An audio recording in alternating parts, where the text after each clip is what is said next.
Hi, I'm Christy Vanorsdale of Vanorsdale Learning Lab. And if you've worked in learning and development for any amount of time, you've probably seen Bloom's taxonomy at least once. Maybe it was a chart, maybe it was a list of verbs, and maybe you were told to pick one that matched your objective and move on. But Bloom's was never meant to be a verb bank.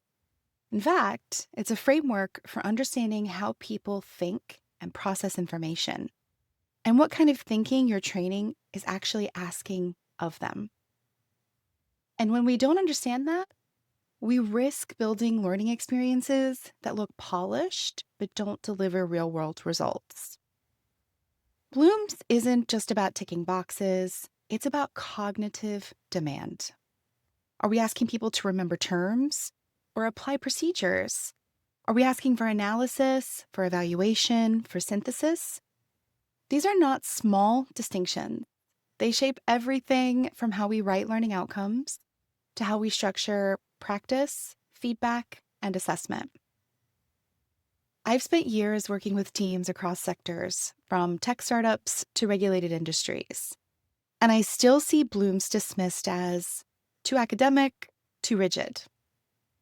But here's the reality. When teams skip this step, they often end up designing to what's easiest to build or measure, not for what learners actually need to do. Let me share a story. In one of my early corporate roles, I joined a Fortune 500 company as an instructional designer, designing training for hospital staff that created life-saving medical devices. I was coming in with over a decade of experience, classroom teaching, instructional design, and 2 degrees in education. But the person assigned to mentor me, he was an engineer. He managed the training team, but he had no background in learning. When I asked him what the learning outcomes were for my project, he looked annoyed. He said I was overthinking it, and he told me to just rearrange the PowerPoints from the last training. That moment really stuck with me because in high-stakes environments like healthcare, compliance, or public safety, we cannot afford to treat learning design like a content decoration. Here's what Bloom's really offers us when we use it well. It helps us name the type of thinking we're designing for.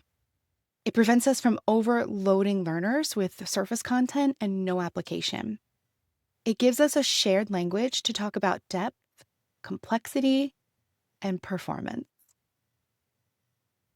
In part 9 of my 10-part series on Bloom's taxonomy, I talk about how easy it is to default to recall level outcomes, especially under pressure. But if we want training that sticks, we need to slow down and define what success actually looks like. Not what's just easiest to build or rearrange, or not what's easiest to measure. We need to design for what learners need to be able to do.